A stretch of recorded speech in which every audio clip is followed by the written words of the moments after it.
लूका रचित सुसमाचार उसका 23 अध्याय और 32 और 33 पद। क्या लिखा है यहाँ पे? वे अन्य दो मनुष्यों को भी जो कुकर्मी थे उसके साथ घात करने को ले चले। जब वे उस जगह जिसे खोपड़ी कहते हैं पहुंचे, तो उन्होंने वहां उसे और उन कुकर्मियों को भी, एक को दाहिनी ओर और दूसरे को बाईं ओर, क्रूसों पर चढ़ाया। आमीन। परमेश्वर अपने वचन के पढ़े और सुने जाने के द्वारा हम सबको आशीष दे। अब परमेश्वर पिता को हम धन्यवाद देते हैं आज के सुंदर दिन के लिए।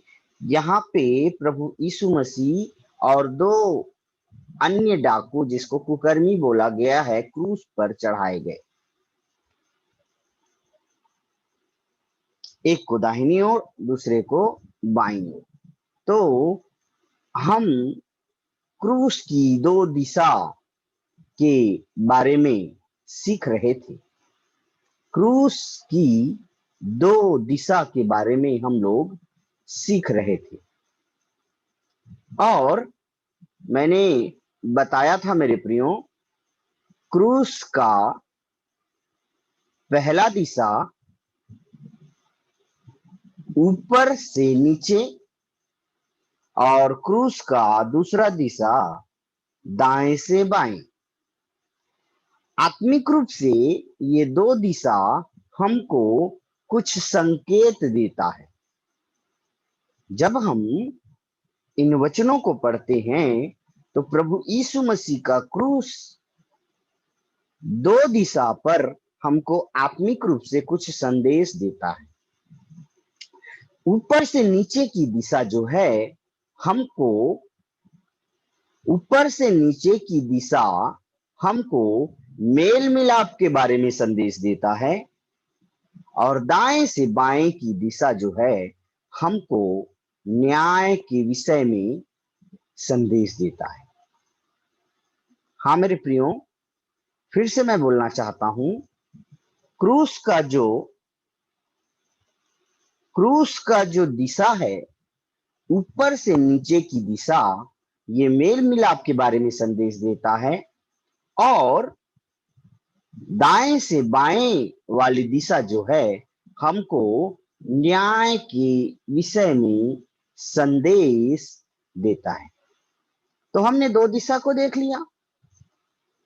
हमने देखा कि क्रूस में एक तरफ की दिशा अर्थात ऊपर से नीचे हमको मेल मिलाप के बारे में सिखा रहा है और दूसरे तरफ हमने देखा कि दाएं से बाएं तरफ की दिशा जो है हमको न्याय के विषय में संदेश दे रहा है।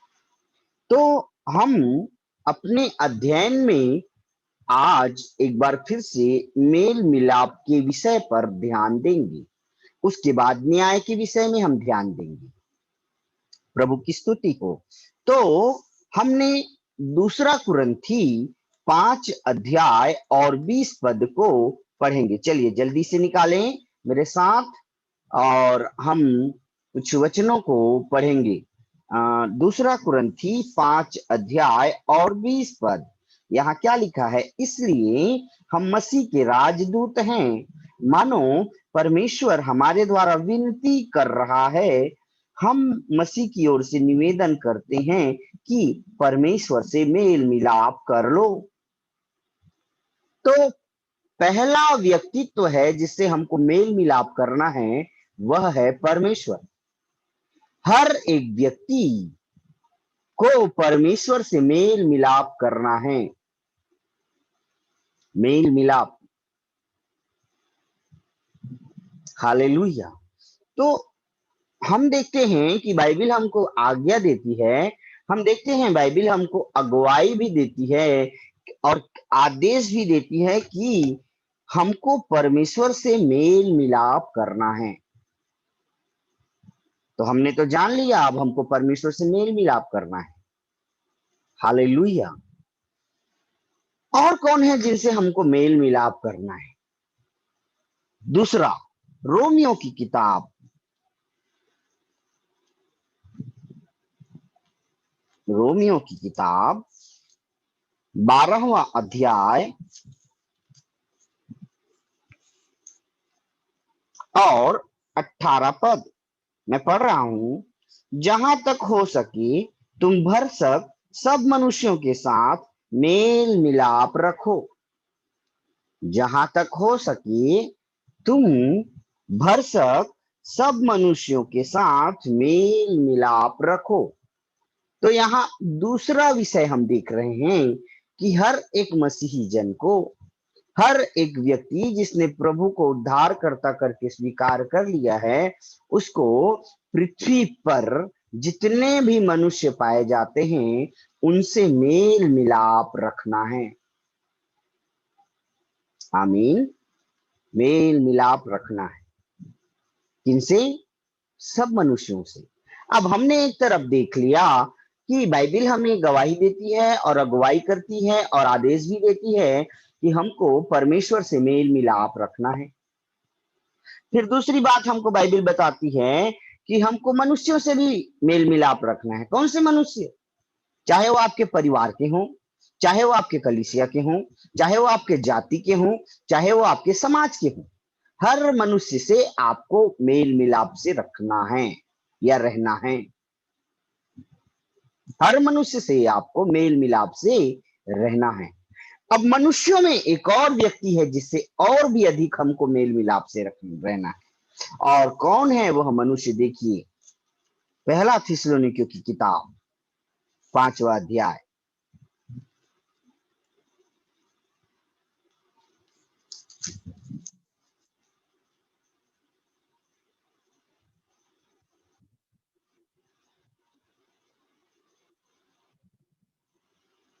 और 12 पद से पढ़ रहा हूं। पहला थिस्सलुनीकियों 5वां अध्याय 12 पद से सुनिएगा ध्यान से। हे भाइयों, हम तुमसे विनती करते हैं कि जो तुम में परिश्रम करते हैं और प्रभु में तुम्हारे अगुए हैं और तुम्हें शिक्षा देते हैं, उनका सम्मान करो और उनके काम के कारण प्रेम के साथ उनको बहुत ही आदर के योग्य समझो और आपस में मेल मिलाप से रहो। आपस में मेल मिलाप से रहो। किनसे हमें मेल मिलाप से रहना है? फिर से बोल रहा हूं, पहला परमेश्वर से रहना है मेल मिलाप से, दूसरा सब मनुष्यों से मेल मिलाप से रहना है। सब मनुष्यों में मसीह में आने के बाद एक मुख्य मनुष्य है हमारे बीच में, जो परमेश्वर का राजदूत है। परमेश्वर का राजदूत कौन है? वह व्यक्ति जो परमेश्वर का अभिषिक्त दास है, पासबान है, कलीसिया का सेवक है। उसको प्रभु ने राजदूत करके ठहराया है। हम कई बार कलीसिया के सेवक को पासबान करके जानते हैं, पास्टर जी बोलते हैं, प्रभु के दास बोलते हैं, लेकिन प्रभु के दास का एक और नाम है मेरे प्रियो, उसको राजदूत बोला गया है। राजदूत। और राजदूत का मतलब क्या है? राजा का दूत। मतलब वह व्यक्ति जो राजा के संदेश को प्रजा तक पहुंचाए, उसको राजदूत बोला जाता है। किसको राजदूत बोला जाता है? वह व्यक्ति जो राजा के संदेश को प्रजा तक पहुंचा दे या किसी दूसरे या तीसरे व्यक्ति तक पहुंचा दे, उस संदेश देने वाले दूत को राजदूत बोला जाता है। ऐसा है तो बाइबिल में हमारे उद्धारकर्ता प्रभु यीशु मसीह को यूहन्ना की किताब और प्रकाशित वाक्य में राजाओं का राजा बोला गया है। यीशु मसीह राजाओं का राजा है और वो प्रभुओं का प्रभु है। तो यीशु मसीह के संदेश को, यीशु मसीह की मनसा को, यीशु मसीह की योजना को एक संसार के व्यक्ति के साथ, एक मसीही के साथ पहुंचाने का कार्य परमेश्वर का दास करता है, इसलिए उसको राजदूत बोला जाता है। फिर से सुनिए, नाश होने वाले व्यक्ति और कलीसिया तक मसीह के संदेश को पहुंचाने वाले व्यक्ति, कलीसिया का सेवक को राजदूत बोला जाता है। क्यों? क्योंकि कलीसिया का पासबान या सेवक वह व्यक्ति होता है जो स्वर्गीय वाणी को पवित्र आत्मा के द्वारा सुनकर, सीखकर, अपने जीवन में लागू करके उसे कलीसिया तक पहुंचाता है, ताकि यही वचन कलीसिया के लिए बड़े परिवर्तन का कारण हो। इसी कारण से परमेश्वर ने उनको राजदूत बोला है। आमीन। अब यहां राजदूत के लिए क्या कहता है परमेश्वर कि राजदूत जो है तुम में परिश्रम करता है। हालेलुया। किसान खेत में परिश्रम करता है, वेल्डर अपने दुकान में जाके लोहे में परिश्रम करता है, सुनार सोने में परिश्रम करता है, नौकरी वाले अपने ऑफिस में, अपने कार्य क्षेत्र में परिश्रम करते हैं, एक महिला अपने घर में अपने बच्चे परिवार के लिए परिश्रम करते हैं। लेकिन आपको पता है क्या, प्रभु का एक दास है, एक सेवक है जो आपके लिए परिश्रम करता है। वो आपके लिए काम करते हैं। आप अपने घर घराने के लिए काम करते हैं, अपने परिवार के लिए, अपने लोगों के लिए काम करते हैं, ताकि आपके काम करने के द्वारा आपका घराना और आपकी जीविका चलने पाए, आपका परिवार सुचारू रूप से चलने पाए, आपको किसी भी प्रकार के रोटी कपड़ा मकान की घटी ना हो। इसी कारण से आप अपने हाथों से काम करते हैं। हालेलुया। आप अपने हाथों से काम इसीलिए करते हैं कि आपकी परिवार की हर एक जरूरत पूरी हो। लेकिन आपको बताऊं, कलीसिया का सेवक या राजदूत अपने लिए काम नहीं करता, अपने परिवार के लिए काम नहीं करता, वरन वह तो एक ऐसा सेवक है जिसे परमेश्वर ने ठहराया है, जो मसीह परिवार के लिए, कलीसिया के लिए काम करता है। वो आपके लिए काम करता है कि आप नाश ना हो, आप नरक ना चले जाएं, आपकी आत्मा नाश ना हो। इस कारण एक राजदूत परिश्रम करता है मेरे प्रिय।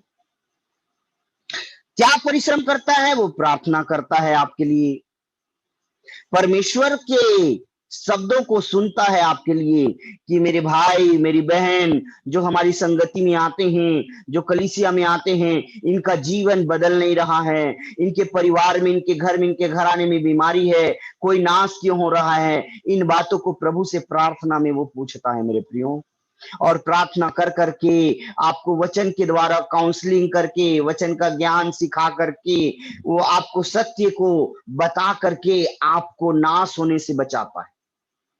ऐसा है परमेश्वर का सेवक।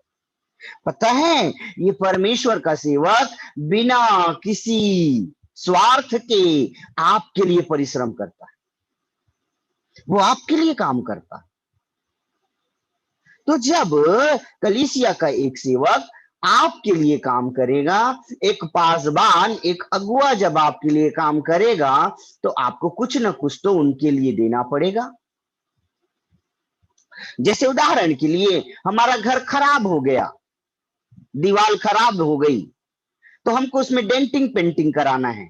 तो हम बाहर से कोई कर्मचारी बुलाएंगे, पेंटर को, और बोलेंगे भैया देखो हमारा दीवार खराब हो गया है। पेंटर आएगा और आकर के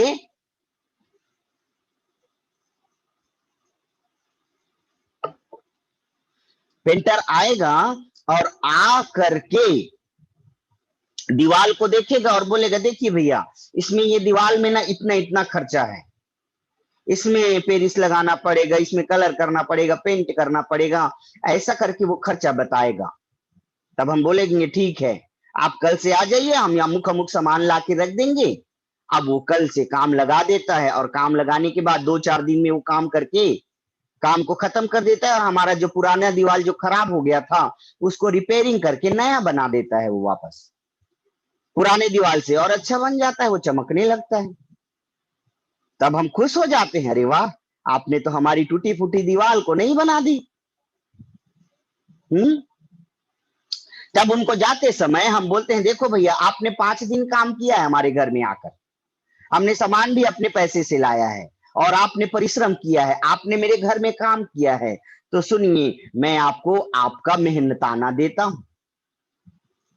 मजदूर को उसकी मजदूरी क्या होनी चाहिए? मिलनी चाहिए। वैसे ही कलीसिया का सेवक परमेश्वर का मजदूर है, जिसे परमेश्वर ने आपके लिए काम करने के लिए ठहराया। फिर से सुनिए, कलीसिया का सेवक परमेश्वर का नियुक्त किया हुआ मजदूर है, जिसे परमेश्वर ने आपके और आपके घराने के लिए काम करने के लिए ठहराया है। अपनी कलीसिया में काम करने के लिए ठहराया है। प्रभु यीशु मसीह की कलीसिया में काम करने के लिए परमेश्वर ने अपने सेवक को ठहराया है। अब जब वो परमेश्वर का दास या सेवक या राजदूत आपके घर में आकर, आपके घराने में आकर, प्रभु यीशु मसीह की कलीसिया में आकर के सेवा कर रहा है, वो काम कर रहा है, वो परिश्रम कर रहा है, तो आपको कुछ न कुछ तो उनके परिश्रम के कारण देना पड़ेगा। तो ऐसा क्या चीज है जो आप उनको देंगी?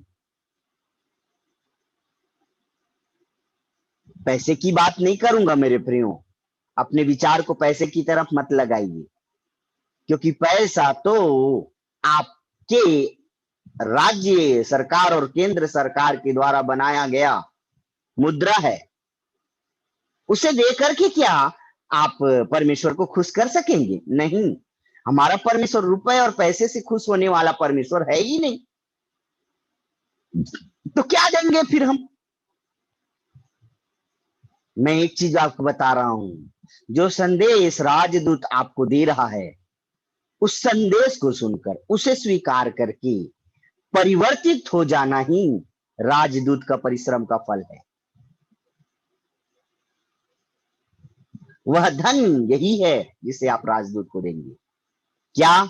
अपने जीवन को उन वचनों को सुनकर बदल लेना ही उनका मेहनताना है। राजदूत का मेहनताना क्या चीज है? आपका जीवन का बदलाव, जो वचन वो परमेश्वर की आत्मा के द्वारा सुनकर, सीखकर आपको सुना रहा है, संदेश दे रहा है, उन वचनों को सुनकर अपने जीवन में लागू करना ही राजदूत का परिश्रम है। हालेलुया, परमेश्वर की स्तुति होने पाए। अब और आगे मैं इस राजदूत के विषय में आपको थोड़ा सा बताना चाहता हूं। जो तुम में परिश्रम करते हैं, अब परिश्रम के बारे में तो मैंने बता ही दिया, और प्रभु में तुम्हारे अगुए हैं, आपका अगुआ है वो परमेश्वर का सेवक, आप ही का अगुआ है, और वो तुम्हें शिक्षा देता है। क्या देता है? शिक्षा देता है, क्योंकि ज्ञान नहीं होने के कारण आप नाश हो जाएंगे, ज्ञान नहीं होने के कारण आप अधर्म में फंस जाएंगे। इस कारण वो आपको वचनों की शिक्षा देता है। इसलिए उनका क्या करना है? सम्मान करना है। बोलिए, सम्मान करना है। अगुए का सम्मान करना है। और आगे क्या लिखता है? उनके काम के कारण, उनके काम के कारण प्रेम के साथ बहुत ही आदर के योग्य समझो। परमेश्वर के दासों को बहुत ही आदर के साथ समझो। तो मैंने 3 व्यक्ति का आदर हमको करना है ऐसा बताया था। पहला, परमेश्वर का आदर करना है। दूसरा, अपने माता पिता का आदर करना है। और तीसरा, वह व्यक्ति परमेश्वर का दास है जिसका हमको आदर करना है। आमीन।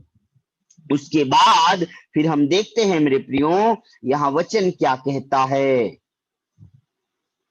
उनका आदर करो और आपस में मेल मिलाप से रहो। कलीसिया के विश्वासी, हर एक मसीही जन प्रभु के सेवक के साथ आपस में मेल मिलाप से रहना है। तो तीसरा मुख्य व्यक्ति है जिससे हमको मेल मिलाप के साथ रहना है, वो है परमेश्वर का दास। सब मनुष्यों से मेल मिलाप तो रखना ही रखना है, लेकिन सब मनुष्यों में एक महत्वपूर्ण व्यक्ति है, हमारे लिए, जो हमारे ही लिए काम करता है, जो हमारे ही लिए परिश्रम करता है, वो अपने घर घराने को छोड़कर, अपने परिवार को छोड़कर मेरे प्रियो हमारे लिए काम करता है, हम उसी से बैर रखते हैं, हम उसी के प्रति क्रोधित होते हैं और कई बार पीठ पीछे उन्हीं के बारे में भला बुरा बोलते हैं। हालेलुया। हम सेवक से कभी भी दूर नहीं होना, क्योंकि जिस दिन सेवक से दूर हो जाएंगे प्रभु से अलग हो जाएंगे। हालेलुया। प्रभु की स्तुति होने पाए। तो हमको सेवक से मेल मिलाप से रहना है। अब आइए एक और वचन पढ़ेंगे, फिर जल्दी से हम अपने विषय पर और आगे बढ़ेंगे। मत्ती की किताब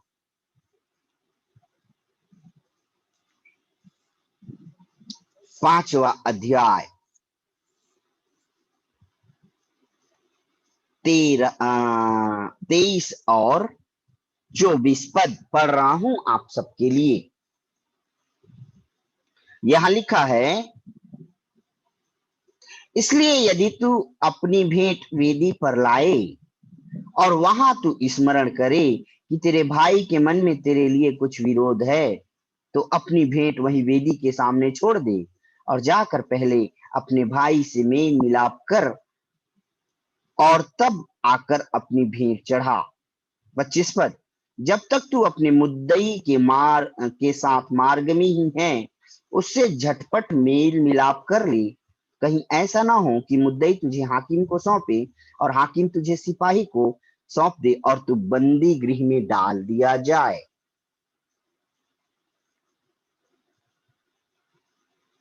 अब मेरे प्रियो देखिए, जो व्यक्ति मेल मिलाप नहीं करेगा वह बंदी गृह में डाल दिया जाएगा।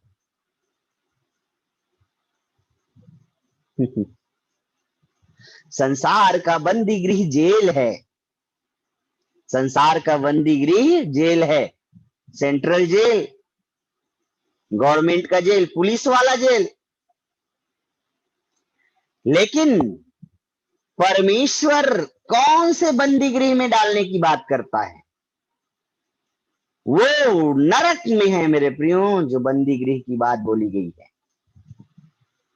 हालेलुया। अथाह कुंड,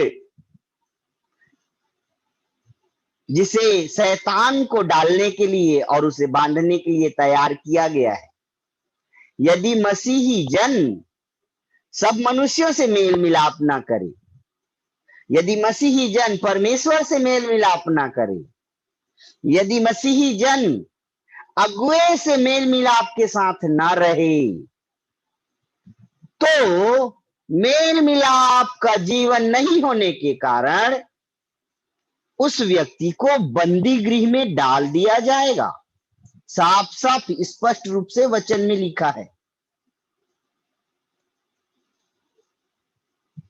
कितना महत्वपूर्ण है मेल मिलाप, ध्यान दीजिए। फिर से बता रहा हूं, एक व्यक्ति जो यीशु मसीह को स्वीकार कर लिया है, तो यीशु मसीह को स्वीकार करने के कारण उसको अपने परमेश्वर से मेल मिलाप रखना है, फिर सब मनुष्यों से मेल मिलाप रखना है, फिर अगुए से मेल मिलाप रखना है। ये प्रभु की आज्ञा है, बाइबल की आज्ञा है। और यदि हम मेल मिलाप से नहीं रहेंगे या मेल मिलाप का जीवन नहीं रहेगा, तो बाइबल क्या कहती है? मेल मिलाप का जीवन नहीं होने के कारण तू मेल मिलाप नहीं कर रहा है, इसके कारण तुझे कि मुद्दई तुझे हाकिम को सौंप देंगे और हाकिम जो है तुझे सिपाही को सौंप देंगे और सिपाही तुझे बंदी गृह में डाल देगा। बंदी गृह में डाल देगा। इसलिए आपस में मेल से रहना है, मेल मिलाप से रहना है। Hallelujah, thank you Jesus. हमको अलग तलग जिंदगी नहीं जीना है। विशेषकर ध्यान दीजिए, जो लोग मेल मिलाप से जीवन नहीं जिएंगे वो बंदी गृह में डाल दिया जाए। हालेलुया। चलिए एक वचन को और देखेंगे हम लोग जल्दी से।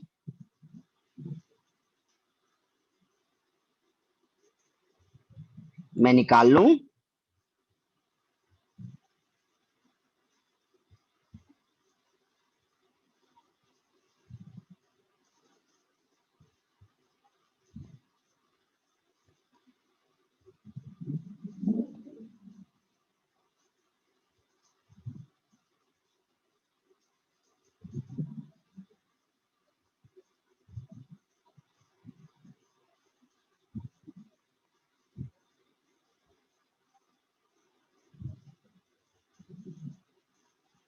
देखिए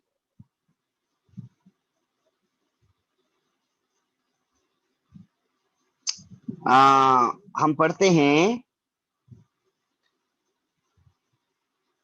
उत्पत्ति की किताब 39 अध्याय 20 पद।